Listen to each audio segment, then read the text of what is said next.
Bae, I'm not staying, I just want to play. In the party, he just want to romp. Big boobs on the bus, they plump.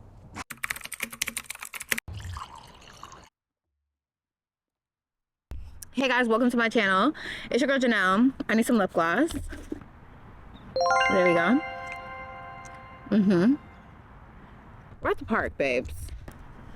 You know, opposed to contrary belief, I did have a very rough morning.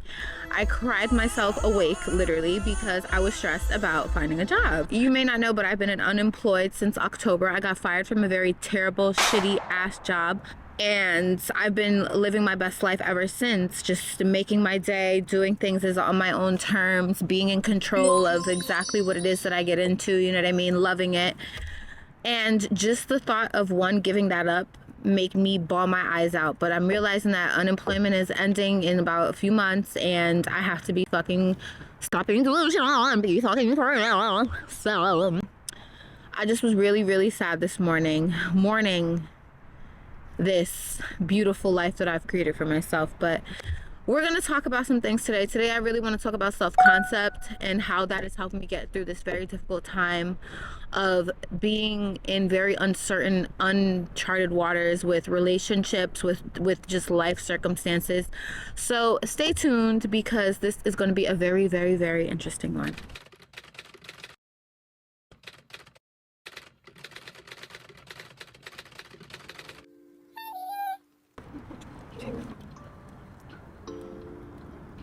The sun feels so good. So self-concept is basically a complex idea that you have about who you are in relation to your friends, your family, your job, everything, and all aspects of life. Who you believe yourself to be, who you perceive yourself to be, as well as how you believe others perceive you.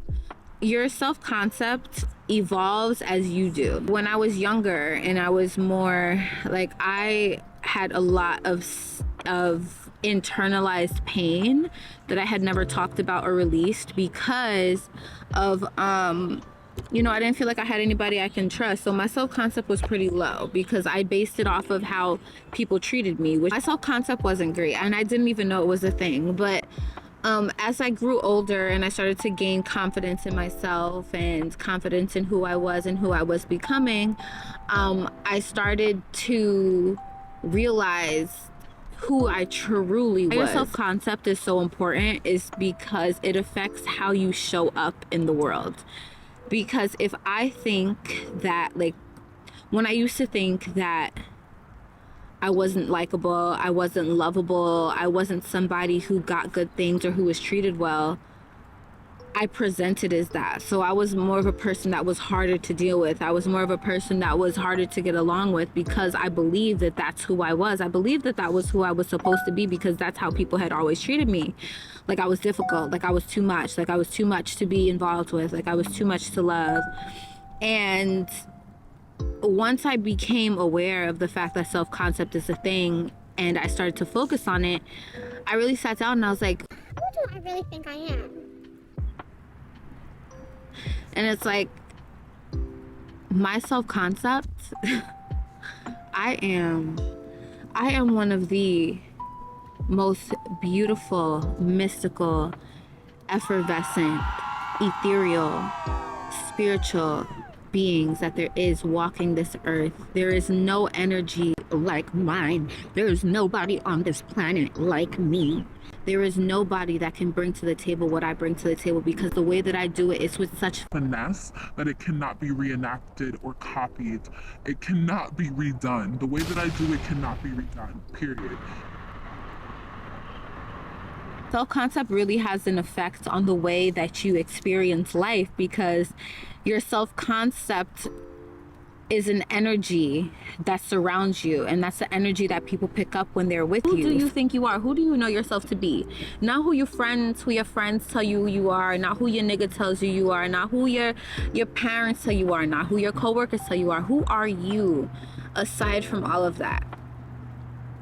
When you are alone, And when you are not going out and you're not at work and you're not at the gym and you're not, you know, doing all of these things, who are you? Yes, I woke up on some shit today because I was experiencing some really fearful emotions, like fear of not being successful, fear of not being able to afford the life that it is that I desire and deserve. Like, bitch, when I tell you the apartment that I want, I'll put it up on the screen so that y'all can see, but well, maybe some people say that's not a good idea to show people what it is that you want because they put their energy towards it. But just know that the apartment that I want is insane.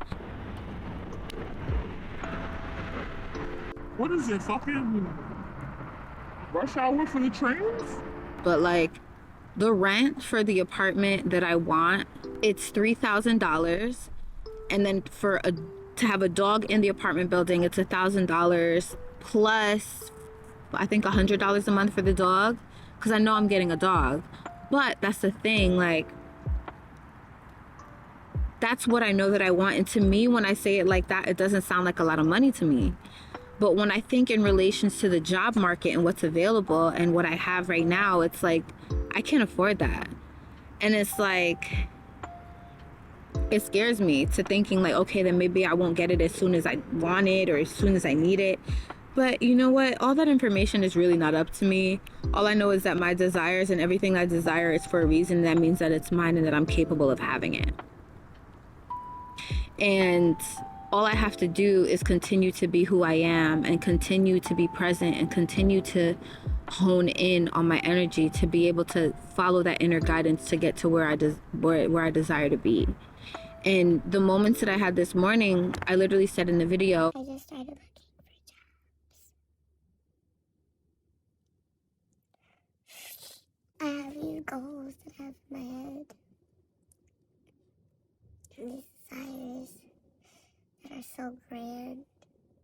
And this is what fear looks like. do not. But like, I was really crying my eyes out because I was so scared. It was really fear. That's the thing. Fear and faith are polar opposites. Like, you can't have faith and be in fear. So what does that show me? That I was so angry, and not angry, but so upset and scared this morning, is that my faith is not strong enough. And my faith in myself is not strong enough, because if I am a direct descendant from God himself, then I have absolutely nothing to be afraid of, because you see who on my team? But like I said, that means that I gotta keep working on myself and working on my self-concept, because I'm not seeing myself in that higher light. You know, get up, wash your face, wash your ass, brush your teeth, get dressed, put on a nice outfit that makes you feel confident, get outside. If you can, go get you something to eat, you know what I'm saying? Get you a little drinky drink. Don't get drunk. Get you a little drinky drink. Me, I went to the bar, happy hour, and I had a beer. A very good beer, must I say. And now I'm at this park and I'm sitting on this picnic table talking to you guys. And that shows me that I am in alignment, because I did not let that specific, very emotional, sad moment dictate the rest of my day. There were times where I was depressed, where like I literally would be in therapy like, bitch, I don't think this feeling is ever gonna let up off me. I don't think this sadness is ever gonna move over me. It wasn't like a cloud, it was like air. You know, like instead of my feelings and my sadness being clouds in the sky, my sadness was the air that I breathed. It was all that I felt. It was all that I knew. Another train. When I was doing my little makeup today, I looked in the mirror and I said to myself, I was like, You just gotta be kind to yourself, Janelle. You are such a beautiful girl. You are so kind. You are so strong. You are so capable. You are so smart. You are so deserving. You are so blessed. You are so abundant. You are so in alignment. You have nothing to worry about. Everything is happening as it should. I talked to myself like somebody that I loved. I talked to myself as somebody that I really cared about and that I had faith in. That's what I did. And now here I am. Here I am. Of course, I would love to be able to speak from the end. You know, like they tell you to live in the ends. And basically, if you don't know what that means, living in the end means living in your present, showing up in your present reality as the person who already has what they want to manifest. So let's say if I'm trying to manifest a happy, healthy relationship, living every day like I'm already in that relationship. Or if I'm trying to manifest being able to fund my lifestyle and support myself off of YouTube success, living as if I'm already doing so. But easier said than done, but also you're not going to be able to do that all day every day. So I'm just trying to be honest about this process. Like, yes, I'm still hopeful, don't get me wrong. Yes, I was crying and sad and upset this morning. I had an argument with the person that I really fucking care about, because we're not seeing eye to eye and we don't want the same things, but we really care about each other. Like, at the end of the day, like, I'm still here. With or without the job, I'm still me. With or without that apartment, I'm still me. With or without the relationship, I'm still me. So, yeah. I just want to be honest as I can possibly be with the tube. I could choose to be hopeful or I could choose to be fearful. And it's like my original programming was always based in fear and anxiety. So when moments strike that are really strong, that's going to be sometimes what I default into. But by me being here a few hours later, sitting on this picnic table, smiling at the camera with the sun in my face, in an outfit that I think is to die for, in a skirt that I've had in my closet that I felt like I was not able to style because I wasn't fly enough anymore, yet here I am styling and profiling on these hoes. It just goes to show you, baby, that it's not all what it seems or feels to be. I am very self-conscious about talking about my insecurities and my problems and my stress on here, but I know it'll probably be helpful for somebody. If you are watching this, please, if you have any advice or anything that relates to what I'm going through, please comment, let me know I'm not alone. If you like this video, please don't forget to like, share, comment, and subscribe for more. Definitely got more coming because life doesn't stop lifing, does it? In a bit, babes. Till next time, love.